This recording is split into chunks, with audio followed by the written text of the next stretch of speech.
ہم نے ہمیشہ یہی سنا اور یہی بات ہے بھی کہ علم ہم میں اترتا ہے. ہم جاہل پیدا ہوئے. اخرجکم من بطون امہاتکم لا تعلمون شیئا. قرآن نے ہماری وضاحت کی کہ تم یوں پیدا ہوئے کہ کچھ نہیں جانتے تھے, بالکل جاہل پیدا ہوئے تھے. پھر ہم میں علم اترنا شروع ہوا. اس کو کیا کہتے ہیں, یہ کون ہے, یہ اس کا نام یہ ہے, اس کا نام یہ ہے. اس کے بعد پھر شروع ہوا, کتاب آئی سامنے, الف بے آئی, ایک ایک حرف ایک ایک الفابیٹ کا علم ہم میں اترنا شروع ہوا. پھر اس کے بعد جملے, پھر اس کے بعد سبجیکٹ, پھر اس کے بعد لینگویجز, پھر اس کے بعد آگے بڑھتے بڑھتے کسی سبجیکٹ میں اسپیشلائزیشن, کوئی خاص سبجیکٹ میں آپ نے لٹریچر میں, سائنسز میں, کسی چیز میں آپ نے خاص علم حاصل کیا, آپ وقت کے بہت بڑے وکیل ہو گئے, آپ ہارٹ ڈیزیز کے بہت بڑے ماہر ہو گئے, آپ کڈنی کے لیے بہت دنیا میں مشہور ہو گئے, آپ ہسٹری کے بہت بڑے میڈیول ہسٹری کے پروفیسر ہو گئے, ماڈرن ہسٹری کے پروفیسر ہو گئے, آپ اردو لٹریچر کے عالم ہو گئے, میرانیز پہ اتھارٹی ہو گئے, آپ انگریزی لٹریچر میں بہت بڑے ہو گئے, شیکسپیئر پہ آپ کی کتاب نے دھوم مچا دی دنیا میں. علم آپ میں اتر رہا ہے. لیکن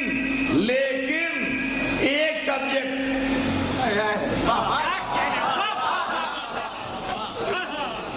اگر آپ میڈیکل سائنس میں ایکسپرٹ ہو گئے تو آپ قانون کے ماہر نہیں ہو سکتے,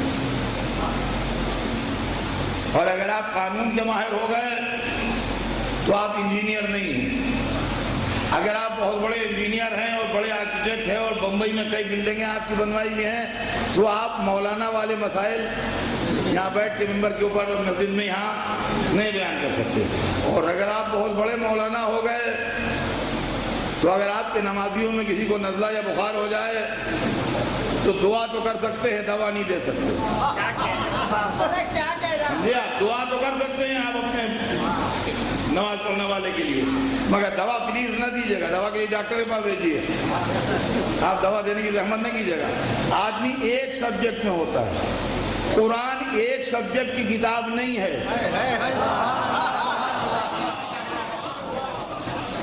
تو اگر قرآن نہ بتاتا تو ہم ٹھوکرے کھاتے رہ جاتے.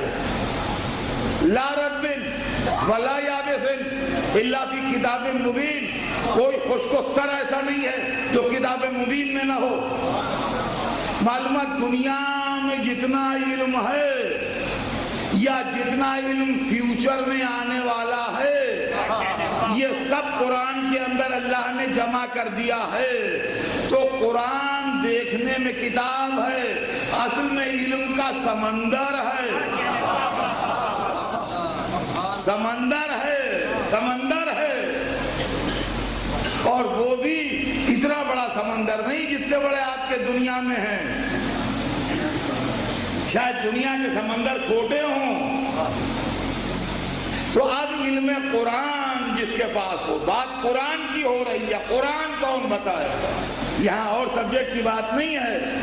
ما یعلم التاویل ہو, اس کی تعویل کوئی نہیں جانتا, یا اللہ جانتا ہے یا وہ جانتے ہیں جو علم میں اترے ہوئے ہیں. اب دونوں کا فرق سن لیجئے بس اس تمہید کے بعد. ایک آدمی 24 گھنٹے میں کتنے لیٹر پانی پی سکتا ہے؟ 4 litre, 5 litre, 6 litre, 8 litre, 10 litre, 15 litre. اس سے آگے کیا پیے گا؟ لیکن اگر ہم آپ سے کہیں کہ بمبئی میں جو سمندر ہے یہ پورا نوش فرما لیجیے جا کے, تو کوئی صاحب یہ سمندر نہیں پی سکتے. اب سمجھے آپ, قرآن وہ نہیں بتائے گا جس میں علم اترا ہوا ہے. کتنا اتاریے گا علم, آپ کتنا پانی پیجیے گا, آپ کتنا پانی پیجیے گا. ارے بھائی 10 لیٹر پی لیجیے گا 24 گھنٹے میں تو 10 لیٹر پانی ہوا کیا. لیکن اگر سمندر میں کود گئے تو کتنے پانی میں ہیں, کتنے پانی میں ہیں اس کا اندازہ نہیں ہے. تو آپ یہ سمجھ لیجئے کہ اس میں علم ہے یا وہ علم میں ہے. جو دنیاوی علوم حاصل کریں گے وہ ہوں گے جن میں علم ہوگا. جو قرآن کا عالم ہوگا وہ ہوگا جو علم میں ہوگا. لہذا دنیا کا عالم اگر بولے گا بھی تو اپنے سبجیکٹ کے لیے کہے گا بتا سکتا ہوں. قرآن کا عالم بولے گا تو سر ممبر سلونی کہے گا